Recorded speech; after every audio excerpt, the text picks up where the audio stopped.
하나님 아버지, 저희를 구원해 주심에 너무나 감사드립니다. Đức Chúa Trời Cha của chúng con ơi, chúng con cảm tạ Chúa rất nhiều vì Ngài đã cứu rỗi chúng con.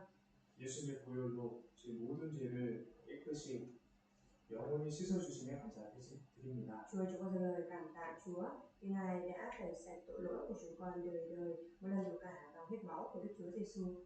저희를 하나님 자녀 삼아 주시고 또 성령님을 주셔서 늘 인도해 주시고 도와주심도 감사드립니다. Chúa, chúng con cũng dâng lời cảm tạ Chúa vì Ngài luôn ở cùng với chúng con, ban Đức Thánh Linh ở cùng với chúng con để chúng con có thể luôn luôn được gọi đồng hành ở trong Chúa. 또 저희를 천국에 갈 수 있도록 인도해 주시고 또 이 땅에서 주님 은혜 보답하며 살 수 있는 기회를 주심도 감사드립니다. Chúa, chúng con cũng dâng lời cảm tạ Chúa vì Ngài ban cho chúng con niềm hy vọng thiên đàng, và khi chúng con còn ở trên đất này, Ngài cũng ban cho chúng con có cơ hội có thể sống để báo đáp ân điển của Chúa. 이번 학생들 때 복음을 깨달은 학생들이 주님 뜻 가운데 바로 자라갈 수 있도록 도와주시옵소서. Chúa, xin Chúa ban giúp đỡ để những em học sinh đã nhận biết ra Tin lành đã nhận được sự cứu rỗi trong hội thảo của những học sinh vừa qua, thì các em có thể lớn lên trưởng thành hơn nữa ở trong Chúa. 또 아직 구원받지 못한 아이들이 있다면 주께서 자비를 베풀어 주셔서 아이들 모두 구원받고 또 가족들에게도 복음이 전해질 수 있도록 도와주시옵소서. Chúa, nếu như có em học sinh nào vẫn chưa nhận được sự cứu rỗi thì nguyện xin Chúa hãy thương xót cho những em học sinh đó để các em học sinh đó có thể nhận được sự cứu rỗi và tin lành của Chúa cũng có thể được truyền giao đến gia đình của các em. 복음이 전해지는 곳마다 주께서 함께해 주시고 주의 역사를 나타내 주시길 간구드립니다. Chúng con khao khát cầu nguyện xin Chúa Ngài ở cùng cũng như bày tỏ quyền năng của Ngài ở những nơi tin lành đang được truyền giao. 또 일단 베트남에 더 많은 추수한 일꾼들을 보내주시옵소서. Xin Chúa Ngài cũng sai những ông thợ vặt, những người làm công của Chúa đến đất nước Việt Nam này nữa. 충성되고 진실한 일꾼들을 세워주셔서 하나님의 복음이 더 널리 전해질 수 있도록 도와주시옵소서. Xin Chúa Ngài cũng gây dựng những người làm công trung tín và trung thực của Ngài nữa, để tin lành của Chúa sẽ có thể được truyền ra một cách sâu rộng hơn nữa. 오늘 이 시간 말씀을 통해서 하나님의 마음과 뜻을 또 밝게 알 수 있도록 도와주시옵소서. Xin Chúa Ngài giúp đỡ chúng con để thông qua bài giảng hôm nay chúng con càng có thể hiểu rõ hơn nữa, biết rõ hơn nữa được ý muốn và tấm lòng của Chúa. 오늘의 모든 일정도 주님께서 인도하여 주시길 간구드립니다. Chúng con cầu nguyện khao khát xin Chúa Ngài cũng dẫn dắt chúng con trong mọi lịch trình sẽ diễn ra trong ngày hôm nay. 저를 구원하여 주신 고마우신 예수님 이름으로 기도드렸습니다. Chúa Giêsu là đấng đã cứu rỗi chúng con và là đấng đáng để chúng con dâng lời cảm tạ. Chúng con thành tâm cầu nguyện nhân danh Đức Chúa Giêsu Christ. 아멘. 신약 성경 에베소서 2장을 읽겠습니다. Chúng ta mở sách Kinh Thánh Tân Ước, sách Ê-phê-sô ạ. Đoạn 2, Ê-phê-sô đoạn 2.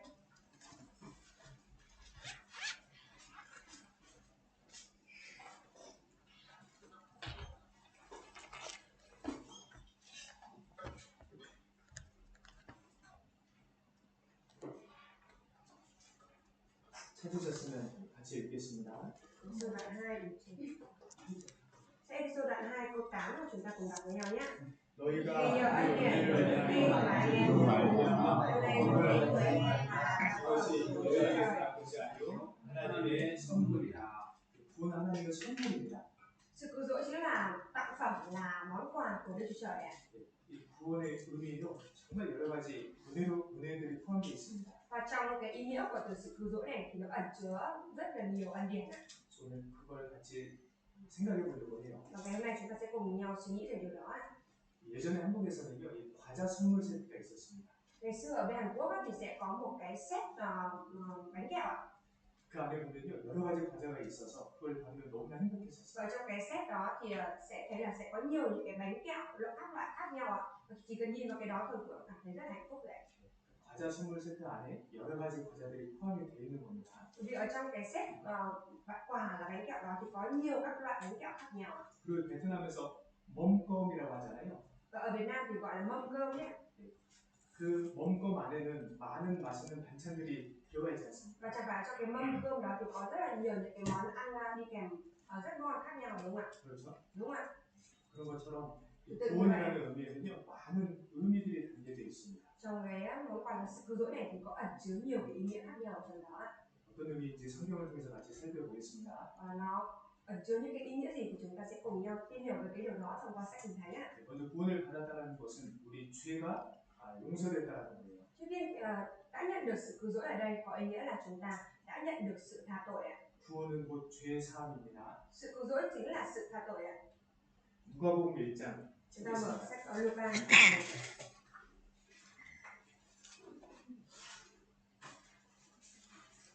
77절. Luca đoạn 1 câu 77 ạ.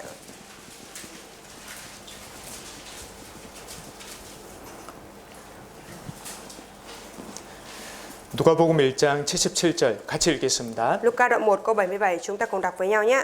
주의 Để dân Ngài 백성에게 nhờ sự 그 tha tội 죄사함으로 mà biết sự 말미암는 cứu rỗi. 구원을 알게 하리니 죄사함으로 말미암는 구원입니다. Nhờ sự tha tội mà biết sự cứu rỗi ạ. 그런데 어떤 사람들은요, 이 구원을 오해하는 분들도 있어요. Nhưng mà có ai đó thì lại hiểu lầm về sự cứu rỗi ạ.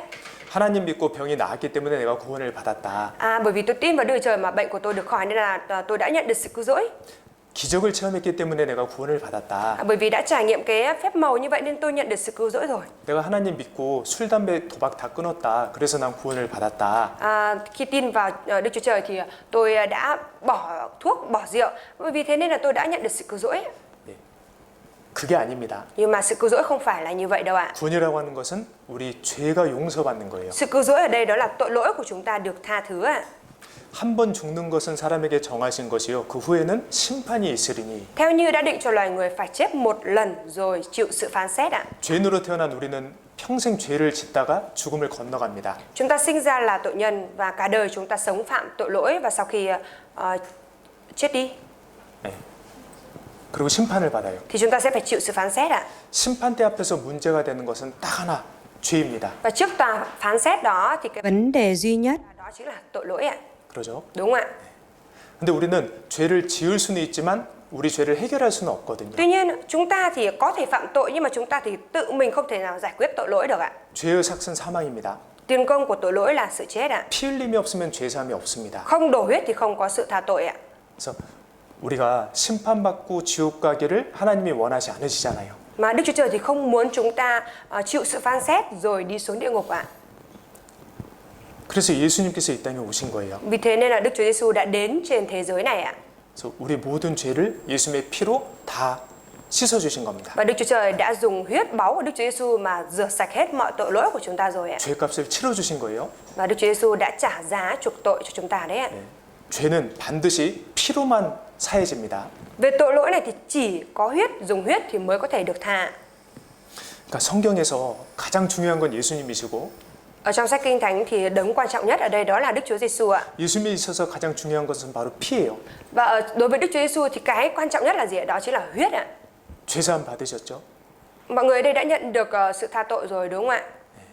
무엇보다 이게 가장 중요합니다. Và đây là cái điều quan trọng hơn hết ạ. 그리고 이 죄사함을 받은 사람이 가장 행복한 사람이에요. Và những người mà đã nhận được sự tha tội rồi là những người hạnh phúc nhất ạ. 시편 32편을 Chúng ta 보겠습니다. mở sách Thi Thiên đoạn 32 ạ. 1절. Đoạn 32 câu 1 ạ.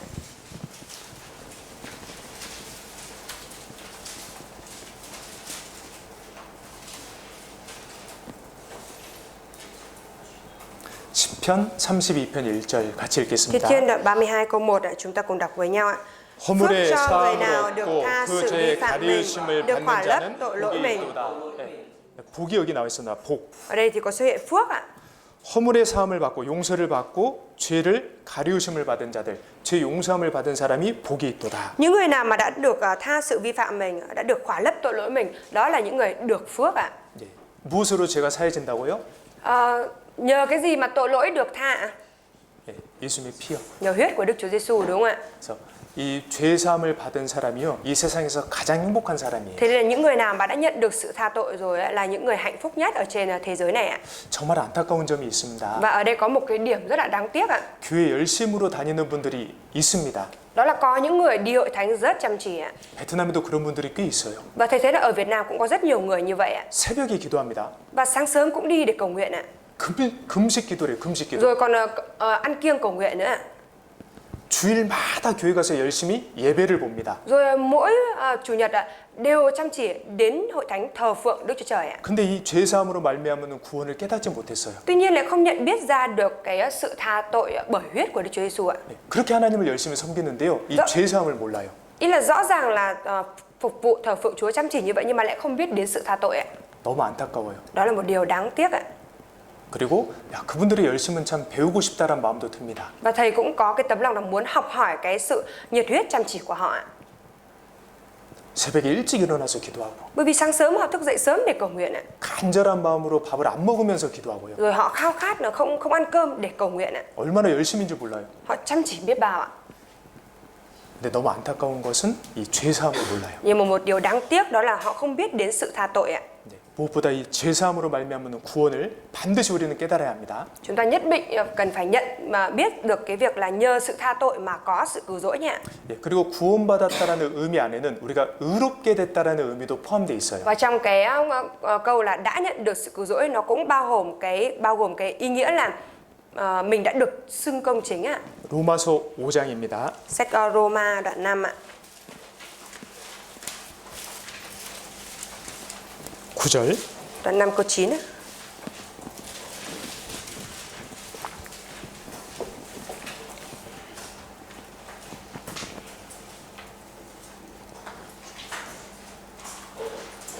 여기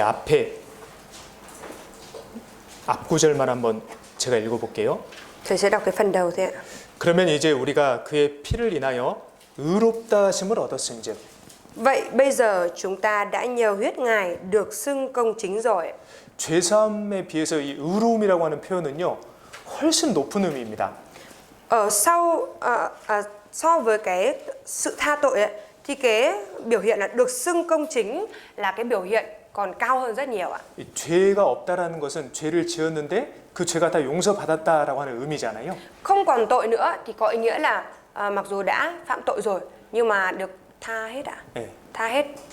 근데 의롭다라고 하는 것은 Nhưng mà cái được xưng công chính ở đây ạ, 내가 이 하나님의 율법을 다 지킨 것으로 하나님이 봐주신다라는 거예요. nó có ý nghĩa là Đức Chúa Trời coi như là chúng ta đã tuân giữ hết mọi luật pháp của Đức Chúa Trời ạ. 그래서 하나님께 당당히 나아갈 수 있는 거예요. Thế nên là chúng ta có thể tự tin mà đi đến trước mặt Đức Chúa Trời ạ. 그냥 죄만 용서해 주셨다면 Nếu như mà Chúa chỉ tha thứ cho mỗi tội lỗi của chúng ta thôi, 우리가 아니, 나 같은 죄인인데 나같이 이런 사람이 거룩하신 하나님께 나아갈 수 있을까라는 생각을 할 수 있잖아요. thì chúng ta có thể đem theo cái suy nghĩ là một tội nhân như mình như thế này thì làm sao mà có thể đến được trước mặt Đức Chúa Trời đấng thánh khiết được. 근데 그런 마음 가질 필요 없이 당당하게 하나님께 나아갈 수 있다는 겁니다. Nhưng mà chúng ta không cần phải đem theo cái tấm lòng như vậy mà bây giờ chúng ta có thể tự tin dạn dĩ đi đến trước mặt Đức Chúa Trời ạ. 나는 무죄자가 아니라 의로운 사람이 됐거든요. Mình không phải là một người vô tội nữa mà bây giờ là mình là một người công chính ạ. 예수님께서 십자가에 돌아가실 때 Khi Đức Chúa Giêsu chết ở trên thập tự giá 예수님이 내 죄를 가져가셨습니다. thì Đức Chúa Giêsu đã mang hết tội lỗi của chúng ta đi ạ. 그리고 예수님의 그 의를 우리에게 주신 거예요. Và sự công chính của Đức Chúa Giêsu đó đã được ban cho chúng ta. 예수님이 이 땅에서 모든 율법을 다 지키셨는데 그 의를 우리에게 주신 거예요. Khi mà sống ở trên đất này thì Đức Chúa Giêsu đã tuân giữ hết mọi luật pháp rồi ạ. Và cái sự công chính đó đã được trao lại cho chúng ta. 그래서 우리는 무죄자가 아니라 하나님 보실 때 의로운 자가 Thế là 됐어요. dưới mắt của Đức Chúa Trời thì chúng ta không phải là người vô tội nữa mà chúng ta là người đã được xưng công chính rồi ạ. 그래서 하나님 앞에 담대히 나아갈 수 있는 겁니다. Thế nên chúng ta mới có thể tự tin dạn dĩ đi đến trước mặt Đức Chúa Trời ạ. 그 예수님께서 십자가에 달리실 때요, 돌아가실 때 Lúc mà Đức Chúa Giêsu bị treo và chết ở trên thập tự giá 성소 휘장이 위에서부터 아래로 쫙 찢어졌습니다. thì cái bức màn ở trong nơi thánh đã bị xé toạc ra từ trên xuống dưới làm đôi ạ. 마태복음 27장을 볼게요. Chúng ta mở sách Matthew đoạn 7 ạ.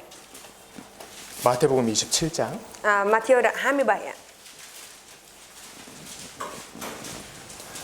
50절에서 51절입니다. Matthew đoạn 27 từ câu 50 đến câu 51 ạ. 50절, 51절. Câu 50, câu 51 ạ. 예수께서 다시 크게 소리 지르시고 영원히 떠나시다. Đức Chúa Giêsu kêu một tiếng lớn nữa rồi trút linh hồn. 51절 같이 읽습니다. Câu 51 ạ, chúng ta cùng đọc với nhau ạ. 예, Và kia 성소 bức 휘장이 màn bên trong 위로부터 đền thờ 아래까지 bị xé 찢어져 làm đôi, 불이 되고 từ trên xuống 땅이 dưới, 진동하며 đất rung 바위가 động, đá 터지고 tảng vỡ ra. 여기 성소 휘장이 찢어졌습니다. Ở đây thì có nói là bức màn trong đền thờ đã bị xé làm đôi ạ. 이 성막 그리고 성전이 있는데요. Có đền tạm và đền thờ ạ. 속죄 제사를 드리는 곳입니다. Đó là nơi để dâng tế lễ chuộc tội ạ. 성소에 들어가면 Khi mà đi vào trong nơi thánh ạ, 앞에 이제 커튼 휘장이 있어요. thì đằng trước nó sẽ có một cái bức màn ạ. 그 휘장 뒤편이 지성소예요. Và ở sau bức màn đó thì có nơi chí thánh ạ. 지극히 성스러운 곳입니다. Và nơi chí thánh ở đây là một nơi rất thánh khiết ạ. 거기는 사람이 그냥 들어가면 죽어요. Và tại đó nếu như mà ai mà đi vào đó thì sẽ chết ạ. 네. 1년에 한 번 대제사장만 피를 가지고 들어갈 수 있습니다. Và nơi chí thánh đó thì chỉ Mỗi năm một lần thì thầy tế lễ thượng phẩm sẽ đem theo huyết đi vào trong. 그 vào đó một 휘장이요. lần ạ. 유대인들 기록에 보면 두께가 한 20cm 정도 됐대. 20cm. Theo sự ghi chép của người Do Thái, Màn đó thì nó có cái độ dày là 20 cm ạ. 네. 높이가 18m입니다. Và chiều dài của nó, độ cao của nó là 18 mét ạ. 그러니까 그 휘장을 달기 위해서는 한 300명 정도가 달라붙어야 간신히 이렇게 달 수 있었대요. Người ta có nói rằng để có thể treo được cái bức màn đó thì cần phải có 300 người cùng nhau nâng lên như vậy thì mới có thể treo được cái bức màn này ạ. 근데 그 두꺼운 휘장이 무엇을 의미합니까? Nhưng mà cái bức màn dày đó nó tượng trưng cho điều gì ạ? 지성소로 들어오면 안 된다라는 거예요. Có ý nghĩa là không được đi vào trong nơi chí thánh đấy ạ. 출입 금지, Tức là nghiêm cấm ra vào ạ. 접근 금지. Nghiêm cấm tiếp cận ạ. 지성소는 하나님이 역사하시는 곳이기 때문에 Tại vì nơi chí thánh là nơi mà Đức Chúa Trời hiện diện. 죄인은 절대 갈 수 없다라는 거예요. thế nên là tội nhân thì tuyệt đối không thể đi vào nơi chí thánh được ạ. 1년에 한 번만 대제사장이 피를 가지고 들어갈 수 있었습니다. Chỉ có đúng mỗi một lần, chắc là một năm trong một lần thì thầy tế lễ thượng phẩm mới có thể đem huyết và đi vào trong đó được ạ. 근데 예수님께서 십자가에 돌아가실 때 휘장이 위에서부터 아래로 찢어졌어요. Tuy nhiên khi Đức Chúa Giêsu chết trên thập tự giá thì bức màn ở trong đền thờ đã bị xé làm đôi từ trên xuống dưới ạ. 그 휘장은 너무 두꺼워서 사람이 손으로 찢을 수가 없습니다. Bởi vì bức màn đó rất là dày nên là bằng tay của con người thì tuyệt đối không thể nào xé ra được ạ. 휘장이 밑에서 위로 찢어진 게 아니에요. 위에서 밑으로 Mà 찢어졌어요. cái bức màn này không phải là bị xé từ dưới lên trên ạ, mà là từ trên xuống dưới ạ. 하나님께서 찢으신 거예요. Đó là Đức Chúa Trời đã xé ra cho ạ. 누구든지 지성소로 들어갈 수 있도록 Để cho bất cứ ai bây giờ cũng có thể đi vào trong nơi chí thánh ạ. 하나님 편에서 하나님과 우리를 맡고 있는 그 죄를 없애신 거예요. Ở phía Đức Chúa Trời, Ngài xóa đi tội lỗi là cái đang ngăn chặn giữa chúng ta với Đức Chúa Trời. 누구든지 당당하게 성소에 들어갈 수 있게 된 겁니다. 지성소에. Và bây giờ thì bất cứ ai cũng có thể tự tin dạn dĩ bước vào trong nơi chí thánh được ạ. 근데 성경에 보면 그 예수님의 육체가 휘장이라 그랬어요. Nhưng mà trong sách Kinh Thánh thì có nói là chính thân thể của Đức Chúa Giêsu là bức màn ạ. 예수님 안에 하나님이 계십니다. Ở bên trong Đức Chúa Giêsu thì có Đức Chúa Trời ạ. 예수님 밖에 우리가 있습니다. Và ở bên ngoài Đức Chúa Giêsu thì có chúng ta. 근데 예수님의 육체가 찢어지면서 Nhưng mà trong lúc mà thân thể của Đức Chúa Giêsu bị xé toạc ra 하나님과 우리가 연결이 된 거예요. thì Đức Chúa Trời và chúng ta đã được kết nối lại với nhau ạ. 예수님께서 그 죄에 대한 심판을 받으심으로 Nhờ việc Đức Chúa Giêsu đã chịu cái hình phạt thay cho chúng ta, 하늘 성소 휘장이 위에서 아래로 찢어졌고요. mà cái bức màn đã được xé toạc từ bên trên xuống bên dưới ạ. 이제 그 복음을 듣고 믿는 사람들은 누구든지 당당하게 하나님께 나아갈 수 있습니다. Bây giờ hễ ai nghe tin lành đấy và tin thì có thể dạn dĩ đi đến trước mặt Đức Chúa Trời. 의롭게 됐거든요. Bởi vì đã được trở nên công chính rồi ạ. 히브리서 10장입니다. Chúng ta mở sách Hebrew đoạn 10 ạ. 히브리서 10장 Hebrew đoạn 10 ạ.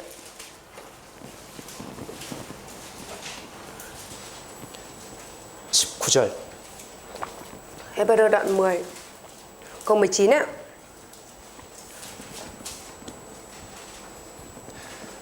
그러므로 형제들아 우리가 예수의 피를 힘입어 성소에 들어갈 담력을 얻었나니 Vậy thưa anh em, vì chúng ta nhờ huyết Đức Chúa Giêsu được dạn dĩ vào nơi chí thánh. 예, 원래 성소는요 아무나 들어갈 수 없는 거예요. Vốn dĩ nơi chí thánh là nơi mà không phải là ai cũng có thể đi vào được ạ. 지성소에 들어간다는 것은 두려운 일이었던 거예요. Bước vào nơi chí thánh đó là một cái việc đáng sợ ạ. 죄인이 하나님을 만나는 것은 참 두려운 일입니다. Một tội nhân, cái việc mà một tội nhân đi gặp Đức Chúa Trời đó là một cái việc rất là đáng sợ ạ. 그렇죠? Đúng ạ. 그런데 20절 Nhưng mà câu 20 ạ, 같이 읽겠습니다. chúng ta cùng đọc với nhau nhé. 그 Bởi con 길은 đường 우리를 mới 위하여 và 휘장 sống mà 가운데로 Ngài đã mở cho 열어놓으신 chúng ta 새롭고 ngang 산 qua cái 길이요 màn, 휘장은 nghĩa 곧 là 저의 ngang qua thân xác 육체니라. Ngài. 휘장이 예수님의 육체니라. Bức màn chính là thân xác của Đức Chúa Giêsu ạ. 이해하기 쉽게 설명해 주시는 거예요. để cho chúng ta dễ hiểu mà Chúa đã giải thích cho như vậy đấy ạ. 예수님이 십자가에 달리심으로 Nhờ việc Đức Chúa Giêsu đã bị treo và chết trên thập tự giá 그 두꺼웠던 성소 휘장이 위에서 아래로 쫙 찢어졌습니다. mà cái bức màn dày như thế vậy đã được xé từ trên xuống dưới ạ. 이제 지성소로 가는 길이 다 열린 거예요. Và cái cánh cửa để đi vào trong nơi chí thánh đã được mở ra rồi ạ. 휘장 가운데로 열어놓으신 새롭고 산 길이요. Bởi con đường mới và sống mà Ngài đã mở cho chúng ta ngang qua cái màn ạ. 내가 곧 길이요 진리요 생명이니. Ta chính là đường đi, sự sống và chân lý ạ. 그래서 예수님의 보혈을 믿고 구원받은 사람은 하나님께 당당하게 나아갈 수 있습니다. Thế nên là những ai mà tin vào huyết báu của Đức Chúa Giêsu được tha tội rồi thì có thể dạn dĩ đi đến trước mặt Đức Chúa Trời ạ. 의롭게 된 거예요. Bởi vì đã được xưng công chính rồi ạ. 그리고 이제 구원을 받았다라는 것은 내가 거듭났다는 겁니다. Và đã nhận được sự cứu rỗi ở đây cũng có ý nghĩa là mình đã được sinh lại ạ. 하나님의 자녀로 다시 태어났다라는 거예요. Tức là mình đã được sinh lại làm con cái của Đức Chúa Trời ạ. 예수님께서 니고데모에게 말씀하셨습니다. Đức Chúa Giêsu đã nói với Nicodem như thế này ạ. 사람이 거듭나지 아니하면 하나님 나라를 볼 수 없느니라. Con người nếu như không được sinh lại thì sẽ không thể thấy được vương quốc Đức Chúa Trời ạ. 사람은 반드시 거듭나야 돼요. Thế nên là đã là con người thì nhất định phải được sinh lại ạ. 우리가 이렇게 부모님의 자녀로 한번 태어났습니다. Chúng ta thì đã được sinh ra một lần là con cái của bố mẹ mình ạ. 그러죠? Đúng không ạ? 구원을 받고 하나님의 자녀로 다시 한번 더 태어나야 돼요. Nhưng mà sau khi nhận được sự cứu rỗi rồi thì bây giờ chúng ta cần phải được sinh lại làm con cái của Đức Chúa Trời ạ. Thêm 그러니까 một lần 우리 nữa. 영혼은 범죄함으로 인해서 죽어 있었어요. Bởi vì vốn dĩ linh hồn của chúng ta đã chết vì phạm tội rồi ạ. 그 말은 하나님과의 관계가 완전히 깨져 있었다라는 Và 겁니다. lời đó có nghĩa là cái mối quan hệ giữa chúng ta với Đức Chúa Trời đã hoàn toàn bị cắt đứt ạ. 구원을 받을 때 Nhưng khi chúng ta nhận được sự cứu rỗi 진리의 말씀을 듣고 우리가 거듭날 때 구원받는 거거든요. và khi mà chúng ta được nghe lời chân lý, chúng ta nhận được sự cứu rỗi và chúng ta đã được sinh lại ạ. 우리가 태어날 때도요. 내가 태어나고 싶어서 태어난 사람 없습니다. 그죠? Mà không có ai mà bởi vì mình muốn được ra đời, chào đời nên là mình ra đời như thế này, đúng không ạ? 부모님이 낳아주신 거예요. Mà là bố mẹ sinh ra chúng ta. 거듭남도 그래요. Và sự sinh lại cũng như vậy ạ. 하나님의 말씀을 듣고 깨달을 때 우리 영혼이 살아납니다. Khi mà chúng ta nghe lời của Chúa, chúng ta nhận biết ra thì linh hồn của chúng ta được sinh lại ạ. 그게 거듭남이에요. Đấy chính là sinh lại đấy ạ, được sinh lại. 또 성경의 다른 표현으로는 우리가 새로운 피조물이 됐다 그랬습니다. Và trong sách Kinh Thánh thì có biểu hiện một cái biểu hiện khác nữa, đó là chúng ta được trở thành tạo vật mới ạ. 새로운 창조물이요. Tức là một tạo vật mới đấy ạ. 고린도후서 5장 Chúng ta mở sách Cô-rinh-tô 2 đoạn 5 ạ. 17절 Cô-rinh-tô 2 đoạn 5 câu 17 ạ.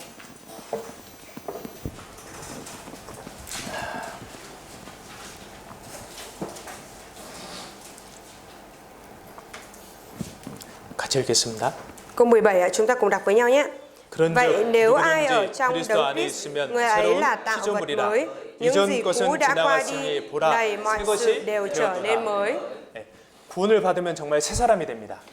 Khi mà nhận được sự cứu rỗi thì thực sự chúng ta trở thành một người mới ạ. 이 고린도후서 5장에 보면 Ở trong sách Cô-rinh-tô 2 đoạn 5 ấy ạ, 새로운 피조물, 구원받은 그리스도인의 특징이 나와 있어요. thì có xuất hiện những cái đặc trưng của Cơ Đốc nhân là những tạo vật mới ạ. 이 구원받은 사람은요 부활의 몸을 입기를 사모합니다.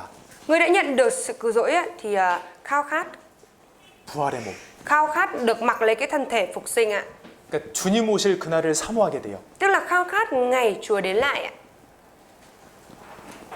천국에 들어갈 그날을 사모하게 됩니다. Và khao khát cái ngày mình được bước vào thiên đàng ạ. 그리고 구원을 받으면요 새로운 피조물들은 주님을 기쁘시게 하는 데 힘쓰게 돼요. Và khi mà nhận được sự cứu rỗi á, thì những tạo vật mới này sẽ dốc sức trong cái việc gì ạ? 주님을 기쁘시게. Trong việc làm đẹp lòng Đức Chúa Trời ạ. 구원받기 전에는요 Nhưng mà trước khi nhận được sự cứu rỗi thì sao ạ? 우리 자신을 기쁘게 하는데 우리는 힘썼습니다. Chúng ta đã dốc sức trong cái việc để làm vui lòng mình ạ. 그죠? Đúng ạ.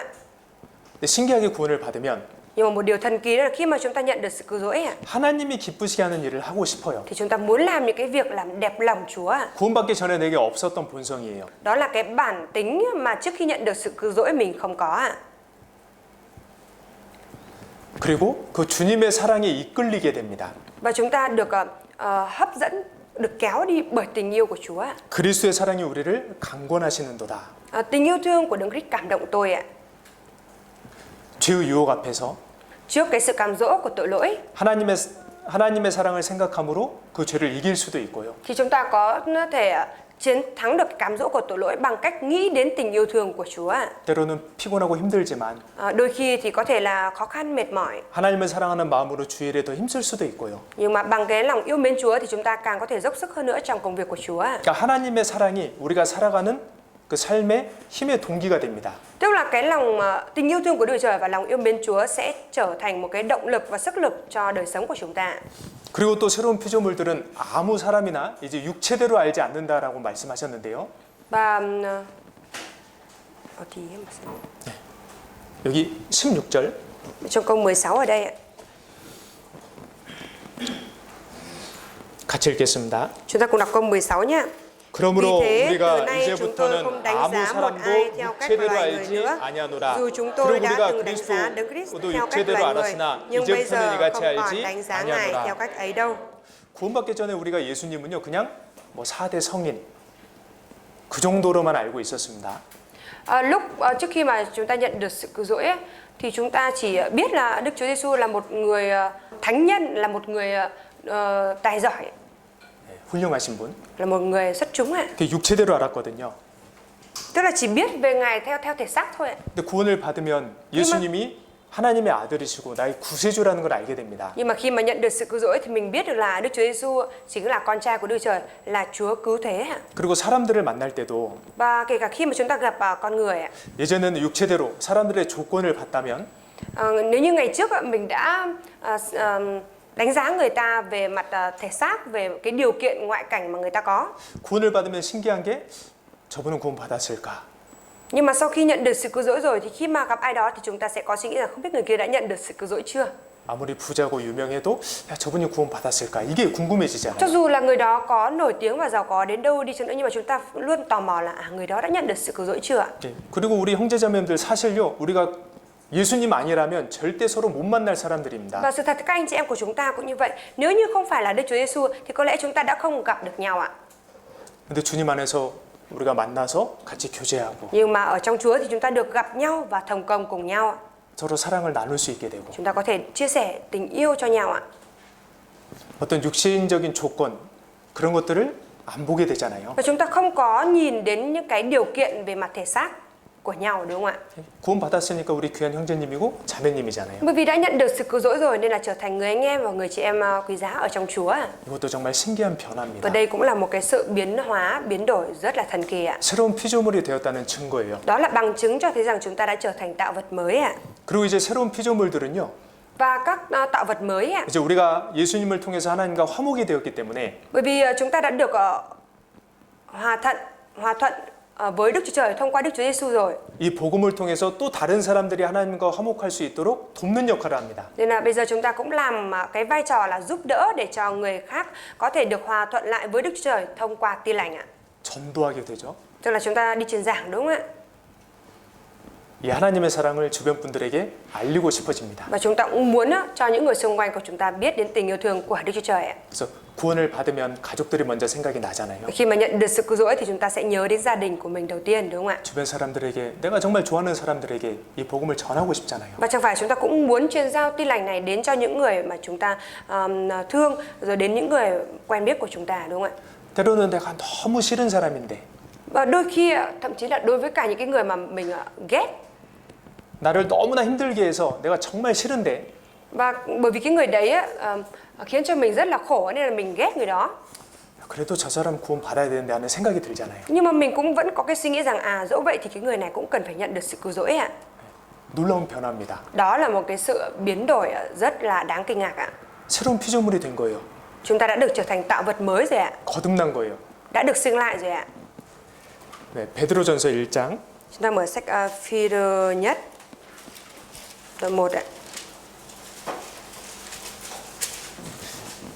23절입니다. Phi-rơ nhất đoạn 1 câu 23.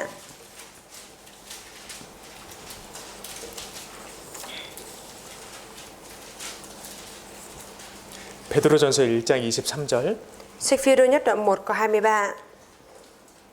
네, 같이 읽습니다. Chúng ta cùng đọc với nhau nhé. 너희가 Anh em đã 거듭난 được tái 것이 sinh, 썩어질 không phải 시로 hạt 된 giống 것이 dễ hư 아니요 hoại, 썩지 nhưng bởi 아니할 hạt 시로 giống 된 không hề 것이니 hư hoại. 하나님의 Đó là 살아있고 lời 항상 hằng sống 있는 và bền vững 말씀으로 của Đức Chúa Trời. 되었느니라. 예, 우리가 어떻게 구원을 거듭났다고요? Chúng ta đã được tái sinh như thế nào ạ? 말씀으로요. Bởi lời của Đức Chúa Trời đúng không ạ? 하나님의 사랑, 그 예수님의 희생, 죽음과 부활이 이 말씀에 들어 있습니다. Cái sự chết, sự hy sinh của Đức Chúa Giêsu và tình yêu của Đức Chúa Giêsu đã được bao gồm ở trong lời của Đức Chúa Trời ạ. 예, 그래서 우리가 말씀을 들을 때에 거듭나게 됩니다. Thế là khi mà chúng ta nghe lời của Chúa thì chúng ta được sinh lại, được tái sinh ạ.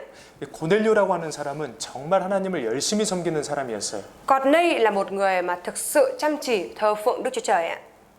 이방인이었거든요. 유대인이 아니라. Cornei là một người ngoại bang chứ không phải là người Do Thái ạ. 하나님을 경외했습니다. Nhưng mà Cornei kính sợ Đức Chúa Trời ạ. 항상 기도했습니다. Và luôn luôn cầu nguyện ạ. 힘들고 가난한 사람들을 늘 도왔습니다. Và luôn luôn giúp đỡ cho những cái người mà khó khăn, nghèo khó ạ. 근데 거듭나지 못했었어요. Nhưng mà Cornei chưa được tái sinh, chưa được sinh lại ạ. 그러니까 하나님께서 이 베드로를 보내셔서 복음의 말씀, 거듭날 수 있는 말씀을 전하게 하십니다. Thế nên Đức Chúa Trời đã sai Phi-e-rơ đến với Cornei để truyền giao lại lời tin lành để cho Cornei có thể được sinh lại. 그래서 고넬료 친구들, 친척들이 다 구원을 받아요. Thế nên là gia đình của Cornei và bạn bè của Cornei đều đã nhận được sự cứu rỗi ạ. 우리도 말씀을 듣고 믿을 때 구원을 받았습니다. Và chúng ta cũng vậy, khi mà chúng ta lắng nghe bài giảng, chúng ta tin và chúng ta đã nhận được sự cứu rỗi ạ. 예, 또 구원받았다라는 의미 안에는 하나님의 아들이 되었다는 의미도 있어요. Và trong cái ý nghĩa của việc đã nhận được sự cứu rỗi ở đây cũng có bao gồm cái ý nghĩa là đã trở thành con cái của Đức Chúa Trời ạ. 누구 아들이요? Con cái của ai ạ? 사실 이게 진짜 놀라운 건데요. Sự thật thì đây là một cái điều đáng kinh ngạc ạ.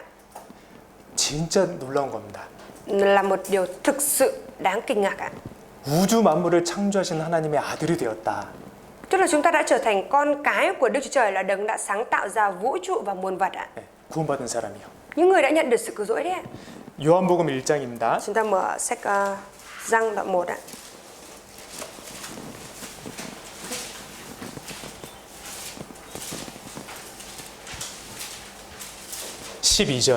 Đoạn 1 câu 12 ạ.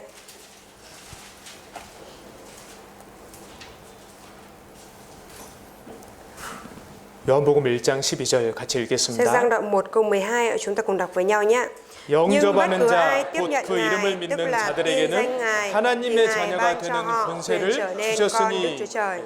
하나님의 자녀가 되는 권세를 주셨으니 Ban cho họ quyền trở nên con của Đức Chúa Trời ạ. 예, 하나님의 자녀가 되는 것은 정말 특별한 권세예요. Việc mà làm con cái của Đức Chúa Trời đó là một cái đặc quyền, đấy ạ. 그냥 복음을 듣고 믿었다라는 이유 하나만으로 하나님이요 우리를 구원해 주시고 하나님의 자녀 삼아 주셨어요. Chỉ với cái việc là nghe về sự cứu rỗi, nghe lời của Chúa, nghe về sự cứu rỗi, rồi chỉ với việc là nghe tin lành, xong rồi tin và nhận được sự cứu rỗi mà Đức Chúa Trời đã cho chúng ta cái quyền thế được trở thành con của Ngài ạ. 그러니까 하나님의 아들이라는 이 놀라운 권세를 우리가 말씀을 듣고 믿었다는 이유로 우리에게 주신 거예요. Tức là chỉ với cái lý do là chúng ta đã lắng nghe bài giảng và nhận được sự cứu rỗi mà Đức Chúa Trời đã ban cho chúng ta cái quyền thế được trở thành con cái của Ngài rồi đấy ạ. 13절에 Trong câu 13. 이는 혈통으로나 육종으로나 사람의 뜻으로 나지 아니하고 오직 하나님께로서 난 자들이니라. Là những người được sinh ra không phải bởi khí huyết hoặc bởi ước muốn xác thịt hoặc bởi ý người, nhưng bởi Đức Chúa Trời. 하나님의 아들이 되는 것은 혈통으로 되는 게 아니에요. Việc mà chúng ta được trở thành con cái của Đức Chúa Trời ở đây không phải bởi khí huyết ạ. 하나님의 백성 유대인이라고 다 하나님의 아들이 되는 건 아닙니다. Không phải là cứ là người dân Do Thái là dân của Đức Chúa Trời mà ai cũng đều là con của Đức Chúa Trời đâu ạ. 우리 부모님이 정말 교회에 착실하게 열심히 다니셨더라도 Chắc gì? 열심히 교회를 다니셨더라도 Cho dù bố mẹ của chúng ta có đi hội thánh chăm chỉ đến đâu đi chăng nữa 그게 내 구원과는 상관이 없어요. thì cái điều đó nó cũng không có liên quan đến cái sự cứu rỗi của chúng ta đâu ạ. 구원은 나와 하나님과의 관계입니다. Mà sự cứu rỗi ở đây là mối quan hệ giữa mình với Đức Chúa Trời ạ. 근데 한국에는요 모태 교인이란 말이 있습니다. 이제 어머니가 임신을 하잖아요. Nói chung là kiểu mẹ thì mang bầu ạ. 이제 엄마가 그때 교회에 다닌 거예요. 그때도 계속 교회를 다닌 Và 거예요. mẹ thì đi hội thánh từ lúc mà mẹ có bầu con như thế vậy. 그러니까 나도 그때부터 교회 다녔다. Nên là những cái người đó thì nói rằng từ lúc đó là tôi đã đi hội thánh rồi. 예, 그걸 굉장히 자랑처럼 이야기하는 분들이 있습니다. Cũng có những cái người mà kiểu nói theo kiểu khoe khoang như thế vậy ạ. 근데 혈통으로나, 그러니까 내가 즉 구원을 받아야 돼요. 그건 구원이 아니에요. Bản thân mình phải nhận được sự cứu rỗi chứ không phải là bởi huyết thống bố mẹ đi hội thánh mà mình được sự cứu rỗi đâu ạ. 그리고 성경에는 모태 교인이란 말은 없고요. 모태 죄인이란 말이 있습니다. Và trong sách Kinh Thánh thì không có cái câu là đi hội thánh từ trong bụng mẹ, mà có cái câu là tội nhân từ trong bụng ạ. 우리는 날 때부터 죄인으로 태어납니다. Tức là từ lúc sinh ra chúng ta đã sinh ra là tội nhân rồi ạ. 그렇죠. Đúng ạ. 그리고 여기 또 육정으로나, Ở trong này thì có nói là 육정으로도 하나님의 아들이 되는 게 아니에요. cũng không phải là bởi ước muốn xác thịt mà thành con cái của Đức Chúa Trời đâu ạ. 이건 어떤 개인적인 욕망, 의지를 말합니다. Cái ước muốn xác thịt ở đây là nói về dục vọng và ý chí riêng của bản thân, 사람의 속에서 나오는 모든 노력을 말합니다. là nói về tất cả những cái sự nỗ lực xuất phát ra từ con người. 하나님께서 니고데모에게 거듭나야 된다고 예수님께서 니고데모에게 거듭나야 된다고 말씀하셨는데요. Đức Chúa Giêsu thì đã nói với Nicodem là phải được sinh lại ạ. 니고데모는요 유대인 관원이었어요. Và Nicodem thì là một viên quan của Do Thái 율법의 선생이었습니다. và là thầy thông giáo ạ. 나름대로 열심히 하나님을 Và 섬겼거든요. cũng là một cái người mà phục vụ Đức Chúa Trời chăm chỉ ạ. 그런데 그런 니고데모에게 예수님이 거듭나야 된다고 하시잖아요. Nhưng mà chẳng phải là Đức Chúa Giêsu đã nói với Nicodem, một người như vậy, rằng là ngươi phải được sinh lại, đúng không ạ? 하나님의 자녀가 아직 안 된 거예요. 구원받지 못한 거예요. Điều đó có nghĩa là Nicodem chưa nhận được sự cứu rỗi và chưa trở thành con cái của Đức Chúa Trời ạ. 그리고 여기 또 Và ở đây ạ, 사람의 뜻으로 나지 아니하고, không bởi ý người ạ. 이 육정이라고 하는 것이 자기 속에서 이렇게 나오는 열심이라고 한다면, Nếu như cái ước muốn xác thịt ở đây đó là nói về cái sự nỗ lực, 사람의 속에서 나오는 어떤 열심, cái nỗ lực đi ra từ bên trong của con người, sự chăm chỉ xuất phát từ bên trong của con người, 사람의 뜻은요 사람들이 정해놓은 어떤 규칙을 말합니다. thì bởi ý người ở đây là nói về một cái quy định, cái quy tắc nào đó do con người định đoạt ra.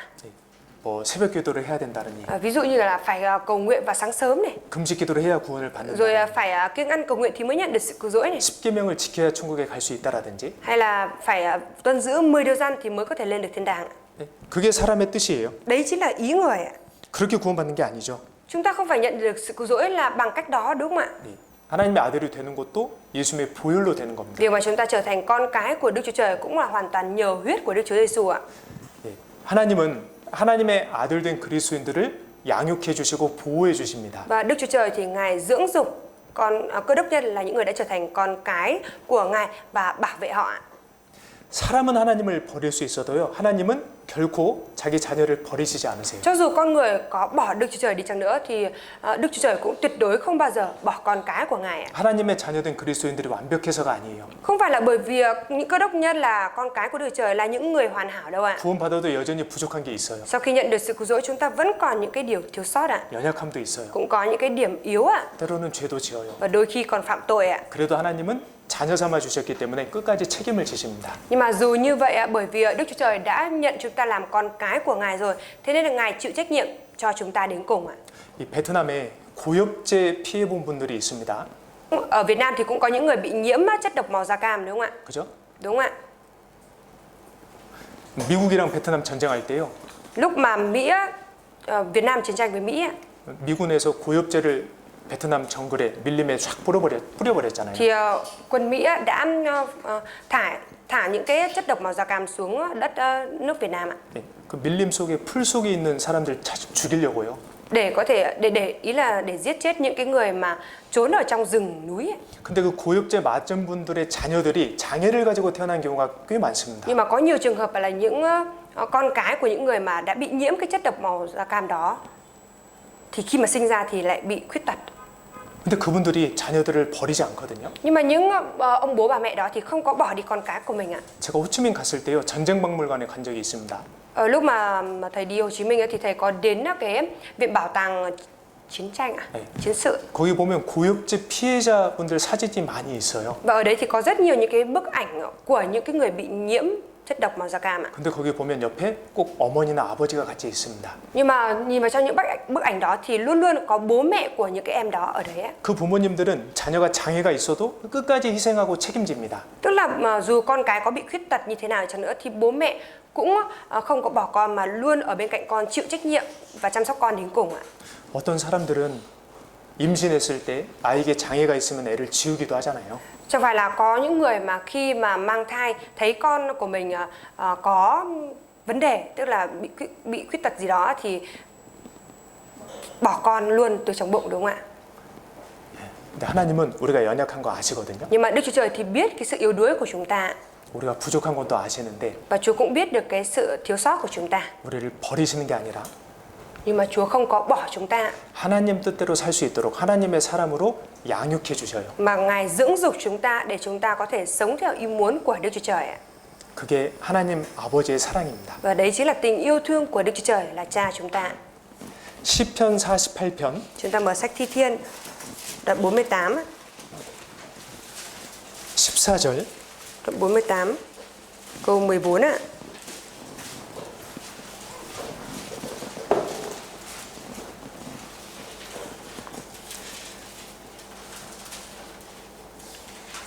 같이 읽겠습니다. Đoạn 48 câu 14 là chúng ta cùng đọc với nhau nhé. 이 rằng Đức Chúa 하나님은 Trời này 영영이 chính 우리 là Đức Chúa Trời 하나님이시니 của chúng ta 우리를 cho đến 죽을 đời đời 때까지 vô cùng. Ngài sẽ 인도하시리로다. dẫn dắt chúng ta cho đến trọn đời. 이 땅에 있을 때도 하나님께서 자녀된 그리스도인들을 죽을 때까지 인도해 주셔요. Ngay cả lúc mà sống ở trên đất này thì những cơ đốc nhân là những người đã nhận được sự cứu rỗi và trở thành con cái của Đức Chúa Trời thì cũng được Đức Chúa Trời dẫn dắt cho đến tận lúc chết ạ. 자, 그러면 죽음 이후에는요? Vậy thì sau khi chết thì sao ạ? 네, 천국에서 그 아버지 하나님과 영원히 함께 사는 겁니다. Sau khi chết thì sẽ được sống cùng với Đức Chúa Trời là Cha ở trên thiên đàng mãi mãi ạ. 그리고 하나님의 아들이 되었다는 것은 우리가 하나님의 상속자가 되었다는 거예요. Và việc mà chúng ta đã trở thành con cái của Đức Chúa Trời ở đây có nghĩa là chúng ta đã trở thành những người được thừa kế ạ. 이 우주가 누구 겁니까? Vũ trụ này là của ai ạ? 하나님 거예요. Của Đức Chúa Trời, đúng không ạ? 지구는요? Và trái đất thì sao ạ? 하나님 거예요. Của Đức Chúa Trời ạ. 그러니까 우리 아버지 거예요. Là của Cha chúng ta đấy ạ. 네, 결국 누구 거예요? 우리 거예요. Nhưng cuối cùng thì nó sẽ là của ai? Là của chúng ta, đúng không ạ? 실감 나세요? Mọi người có nhận thức được điều này không ạ? 우리가 실감하지 못해도 사실입니다. Dù chúng ta không cảm nhận thực được điều này chăng nữa thì đó cũng vẫn là sự thật ạ. 다른 사람들 뭐 큰 아파트에 산다 그래서 불효할 필요 없습니다. Mà không phải là bởi vì người khác sống ở trong một cái biệt thự to rộng mà chúng ta cảm thấy ghen tị làm gì ạ? 나보다 좋은 오토바이 탄다고 불효할 필요 없습니다. Rồi cho dù là người khác có đi những cái xe máy xịn hơn mình thì chẳng nữa thì mình cũng không cần phải cảm thấy ghen tị ạ. 왜요? Tại vì sao ạ? 우주가 다 하나님 거예요. 우리 아버지 거예요. Bởi vì vũ trụ này, tất cả vũ trụ này đều là của Đức Chúa Trời, đều là của Cha chúng ta. 다 우리에게 상속해 주십니다. Nên là sau này Chúa sẽ nhượng lại hết tất cả những thứ đó cho chúng ta. 로마서 8장 Chúng ta mở sách Roma đoạn 8 á.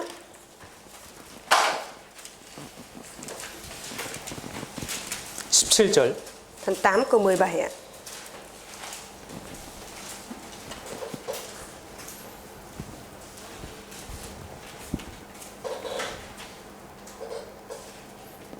같이 읽겠습니다. Câu 17 ạ, chúng ta cùng đọc với nhau nhé.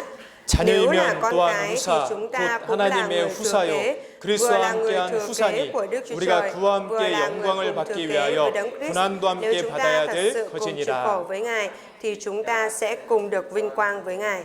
후사는 상속자입니다. Người thừa kế ở đây là người được thừa hưởng lại đấy. 구원받고 하나님의 자녀가 된 사람은 하나님의 상속자요. Người thừa kế, người đã nhận được sự cứu rỗi thì sẽ trở thành người thừa kế của Đức Chúa Trời ạ. 그리스도와 함께한 후사니. Và là người cùng thừa kế với Đấng Christ ạ. 그래서 구원받은 하나님의 자녀들에게 Thế nên là đối với con cái của Đức Chúa Trời là những người đã nhận được sự cứu rỗi ạ, 하나님은 잠깐의 고난도 허락하십니다. thì Đức Chúa Trời Ngài cũng cho phép cái khổ nạn tạm thời xảy ra với mình ạ. 복음을 위해 살아갈 때 고난을 허락하십니다. Và khi mà chúng ta sống vì tin lành ạ, thì Chúa sẽ cho phép khổ nạn xảy ra với chúng ta 더 큰 영광을 주시려고요. để ban cho chúng ta vinh quang lớn hơn ạ. 영원한 영광이요. Đó là vinh quang mãi mãi ạ.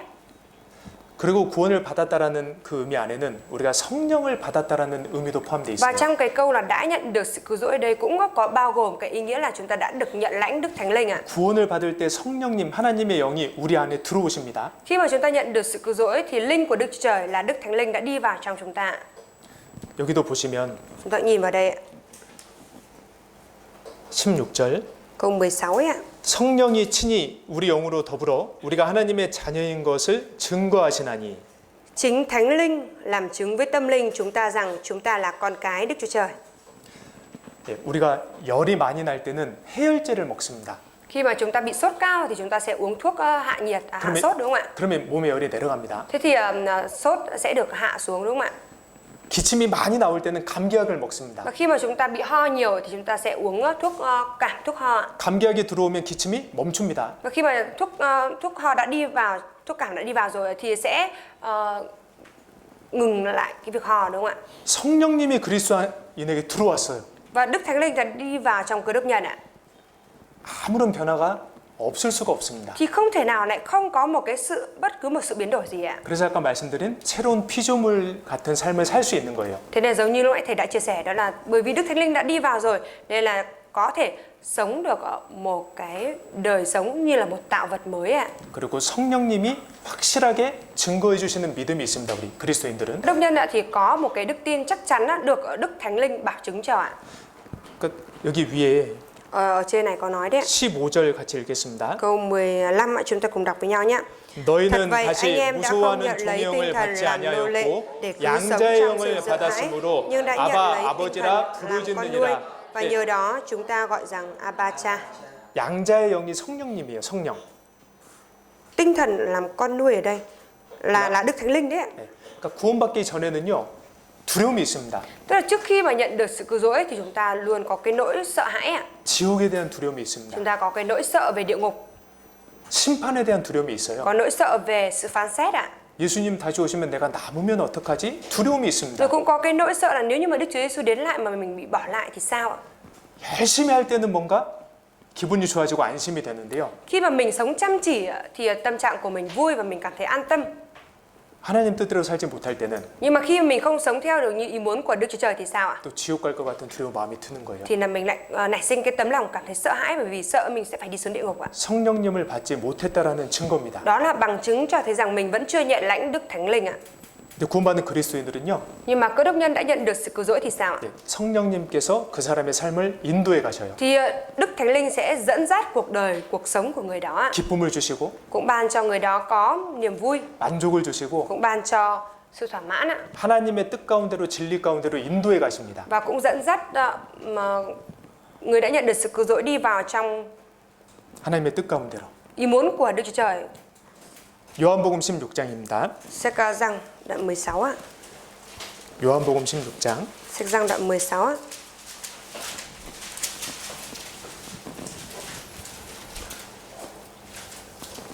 (13절) Giăng đoạn 16 câu 13.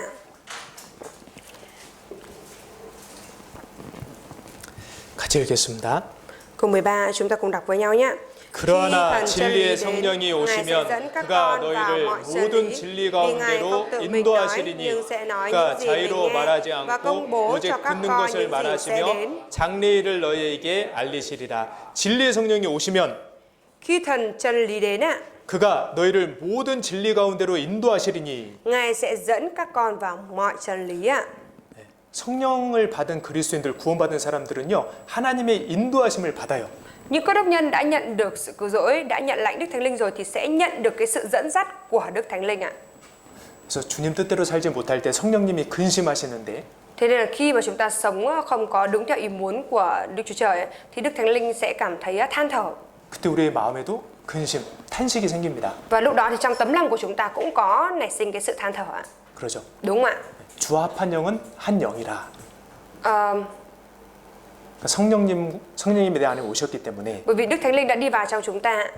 Nên là chúng ta được trở nên một tâm linh với Ngài ạ. 성령님이 기뻐하시는 일에 나도 기뻐하게 되고 Việc gì làm Đức Thánh Linh vui mừng thì mình cũng vui mừng ạ.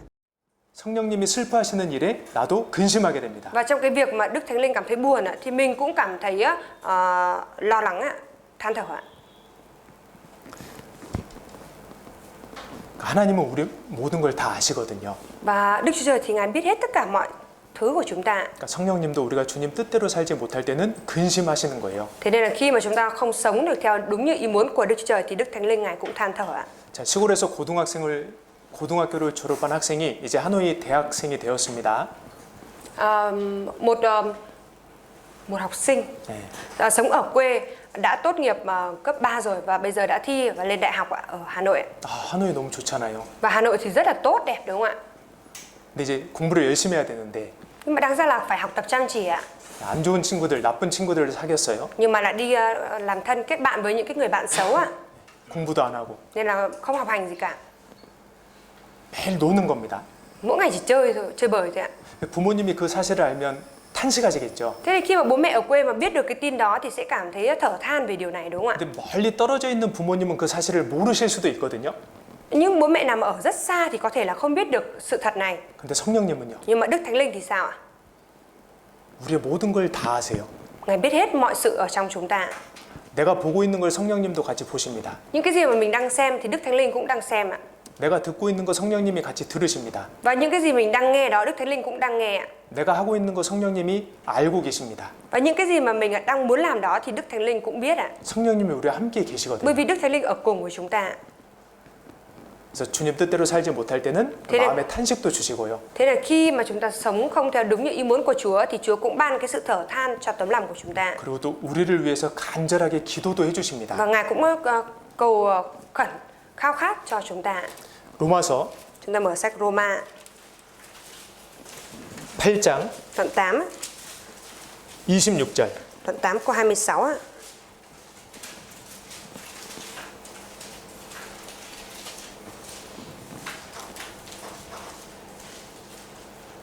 같이 읽겠습니다. Chúng ta cùng đọc nhé.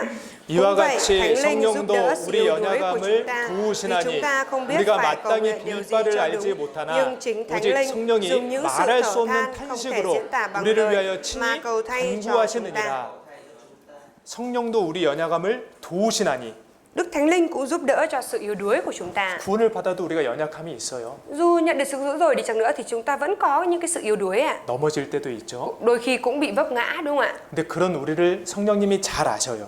Nhưng mà Đức Thánh Linh thì biết rõ con người đó của chúng ta. 그래서 우리를 도와주시는데 우리를 위하여 친히 간절히 기도해 Và 주십니다. Ngài giúp đỡ chúng ta và Ngài cầu thay, khẩn thiết cầu thay cho chúng ta. 간절하게. Khẩn thiết cầu thay đấy ạ. 네, 말할 수 없는 탄식이라고 했습니다. 말할 수 없는 탄식. Và ở đây thì có nói là thở than không thể diễn tả bằng lời ạ. 너무 슬퍼하시는 거예요. 우리가 주님 뜻대로 살지 못할 때. Tức là khi mà chúng ta không sống theo ý muốn của Đức Chúa Trời thì Đức Thánh Linh cảm thấy rất là buồn ạ. 너무 마음 아파하시는 거예요. Và Đức Thánh Linh cảm thấy rất là đau lòng ạ. 마약 중독자가 있습니다. Nhưng mà ở đây có một cái người bị nghiện ma túy ạ. 주변 사람들은 다 손가락질할 수 있어요. 에이, 뭐 사람이 저래. Tất cả những cái người xung quanh thì đều có thể chỉ tay vào cái người đó và nói rằng là tại sao lại như thế. 근데 그 마약 중독자의 부모님은요, 말할 수 없는 탄식 가운데 살아요. Nhưng mà bố mẹ của cái người mà bị nghiện ma túy này thì sao? Thì sống ở trong cái sự thở than không thể diễn tả bằng lời ạ. 아이고, 우리 아들 마약 이제 끊어야 되는데. Ôi con trai của mình phải bỏ ma túy đi, 잘 살아야 되는데. phải sống tốt, đáng ra phải sống tốt. 그 마약 중독자의 부모님은요, 피눈물 흘립니다. Và bố mẹ của những cái người con bị nghiện ma túy kia thì sống trong cái sự đau buồn, khóc lóc ạ. 왜요? Tại vì sao ạ? 너무 사랑하거든요. Bởi vì rất là thương con ạ. 우리 성령님이 그러셔요. Và Đức Thánh Linh của chúng ta cũng như vậy ạ. 그리고 우리 성령님은요, 우리가 하나님의 사람답게 성장할 수 있도록 도와주십니다. Và Đức Thánh Linh thì cũng giúp đỡ chúng ta để chúng ta có thể lớn lên trưởng thành ra dáng làm một cơ đốc nhân ạ. 이 야곱의 삶을 보면 이 성령님의 역사를 알 수 있는데요. Và khi mà nhìn vào đời sống của Gia-cốp ạ, thì chúng ta cũng có thể thấy được cái công việc của Đức Thánh Linh ạ. 자, 이제 애굽에서 요셉이 총리가 됐습니다. Lúc mà ở Ai Cập thì Joseph đã trở thành tể tướng ạ. 근데 야곱은 몰랐잖아요. 자기 아들 요셉이 죽은 줄 알았거든요. Nhưng mà Gia-cốp thì lại không biết đến điều đó. Gia-cốp cứ tưởng con của mình đã chết rồi ạ. 자, 그런데 이제 요셉이 Nhưng mà Joseph 이제 형들을 만나고 gặp lại các anh của mình 이제 가족들을 이스라엘은 가족들을 모셔오라고 여러 가지 좋은 것들을 야곱에게 보냈어요. và đã đưa gửi rất là nhiều thứ về cho Jacob để có thể dẫn cả gia đình của Jacob qua Ai Cập ạ. 아버지가 탈 수 있는 수레를 보내줬고 Rồi cũng gửi cả xe ngựa về để cho cha có thể đi qua Ai Cập ạ. 그리고 나귀 10마리에다가요. 보물을 애굽의 보물을 실어 보냈습니다. 10 con lừa chở những cái đồ đạc các thứ của Ai Cập. 그리고 또 다른 10마리에다가는 풍성한 곡식, 떡 먹을 걸 실어서 보냈어요. Rồi cũng cho 10 con lừa chở những cái lương thực ngũ cốc dư dật. 그 가뭄에, 그 심각했던 가뭄 때에. Vào cái thời mà đang xảy ra cái nạn đói nghiêm trọng như vậy. 그러니까 야곱이 그걸 보고 얼마나 기뻤겠어요. Khi mà Jacob nhìn thấy cái điều đó thì Jacob cảm thấy vui mừng biết bao ạ. 죽은 줄 알았던 요셉이 살아 있었고, Joseph tưởng chừng như đã chết đó nhưng mà vẫn còn đang sống ạ. 더 나아가서 요셉이 총리가 돼서 너무나 좋은 것들을 다 보냈잖아요. 이제 애굽으로 오시라고. Mà thậm chí là không những thế, Joseph lại còn trở thành tể tướng của Ai Cập và lại còn đang gửi những cái thứ tốt về cho mình như vậy ạ. 자, 그런데 이제 그때 야곱이 가나안 땅에서 출발하려고 하나님께 제사를 드렸거든요. Tuy nhiên lúc mà Jacob chuẩn bị xuất phát để đi qua Ai Cập thì Jacob đã dâng tế lễ lên cho Đức Chúa Trời. 그 제사를 받으신 하나님께서 야곱에게 두려워하지 말라고 하셨습니다. Và Đức Chúa Trời nhận lấy cái tế lễ đó của Jacob và phán với Jacob rằng đừng sợ. 이해가 되세요? Mọi người có hiểu không ạ? 야곱이 뭐가 두려웠을까요? Nhưng mà Jacob lúc đấy lại sợ cái gì ạ? 아니, 아들이 보내준 수레 타고 아들이 보내준 음식 먹으면서 그냥 이집트 가면 되잖아요.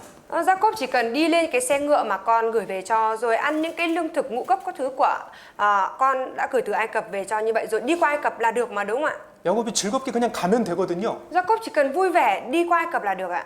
근데 야곱이 하나님께 제사 드렸을 때 분명히 하나님께서 두려워 말라고 하셨어요. Nhưng mà lúc mà Jacob dâng tế lễ lên cho Đức Chúa Trời trước khi xuất phát đi thì Đức Chúa Trời lại phán với Jacob rằng đừng sợ ạ. 그 말은 야곱이 두려워했다는 겁니다. Lời đó có nghĩa là Jacob đang sợ đấy ạ. 뭘 두려워했을까요? Vậy thì Jacob sợ cái gì ạ? 하나님께서 약속하신 그 가나안 땅 떠나는 걸 두려워했던 거예요. Jacob sợ cái việc là mình đang rời khỏi vùng đất Canaan, là vùng đất mà Đức Chúa Trời đã phán hứa ạ. 원래 야곱이 그런 사람이 아니었습니다. Vốn dĩ Jacob không phải là một người như vậy ạ. 하나님 뜻보다는 자기 생각대로 자기 계획대로 했던 사람이거든요. Vốn dĩ Jacob là một cái người mà đã ưu tiên cái kế hoạch và cái ý định của mình hơn là cái ý muốn của Đức Chúa Trời ạ. 근데 그 야곱의 삶이 많이 바뀌어 있잖아요. Nhưng mà cái đời sống của Jacob đã thay đổi nhiều rồi ạ. 그냥 아들 만나러 가면 되는데 Chỉ cần đi qua gặp con trai là được ạ. 하나님께 제사를 드리고 Cũng dâng tế lễ cho Đức Chúa Trời. 하나님의 뜻을 어길까 봐 두려워했던 거예요. Nhưng mà Jacob lại sợ rằng mình làm trái lại ý muốn của Chúa ạ. 바뀌었죠. Đã thay đổi rồi đúng không ạ? 자기 뜻보다는 하나님의 뜻을, Bây giờ là có ý muốn của Đức Chúa Trời hơn là ý muốn của mình ạ. 자신의 기쁨보다는 하나님의 마음을 더 헤아리는 사람이 됐습니다. Và là đã trở thành một người mà hiểu cho cái tấm lòng của Đức Chúa Trời hơn là cái nỗi lòng của mình ạ. 우리도 그렇습니다. Và chúng ta cũng như vậy ạ. 내가 구원받기 전과 지금을 한번 비교해 보셔요. Bây giờ chúng ta hãy thử so sánh hình ảnh của mình bây giờ với hình ảnh của mình trước khi nhận được sự cứu rỗi đi ạ. 좀 바뀌어 있죠. Đã có cái gì đó thay đổi rồi đúng không ạ? 뭔가 좀 많이 좋아졌죠. Và có cái gì đó đã trở nên tốt hơn rồi đúng không ạ? 네, 하나님의 은혜입니다. Đấy là ân điển của Đức Chúa Trời đấy ạ. 성령님께서 나와 함께 하시고 나를 바꿔 가신다는 증거입니다. Đó là bằng chứng cho thấy rằng Đức Thánh Linh đã ở cùng với chúng ta và Ngài mài giũa sửa dạy chúng ta. 원래 나는 이런 사람 아니었고요. Vốn dĩ mình không phải là một người như thế này ạ. 사람이 사람을 바꿀 수가 없습니다. Con người thì không thể làm thay đổi con người được ạ. 그죠? Đúng ạ. 성령님은 우리와 함께 하시면서 우리를 하나님의 사람답게 성장시켜 나가셔요. Đức Thánh Linh ở cùng với chúng ta và Ngài giúp đỡ chỉ dạy chúng ta để chúng ta có thể trưởng thành ra dáng là người của Đức Chúa Trời ạ. 교회 안에 있을 때, 몸된 교제 안에 있을 때 하나님의 성령님의 인도를 받습니다. Khi mà chúng ta ở trong hội thánh, khi chúng ta ở trong sự thông công, ở trong hội thánh thân thể của Chúa thì chúng ta nhận được sự dẫn dắt của Chúa. 고린도전서 6장 Chúng ta mở sách Cô-rinh-tô nhất đoạn 6 ạ. 19절 Cô-rinh-tô nhất đoạn 6 câu 19 ạ. 19절 20절 Câu 19 câu 20 ạ.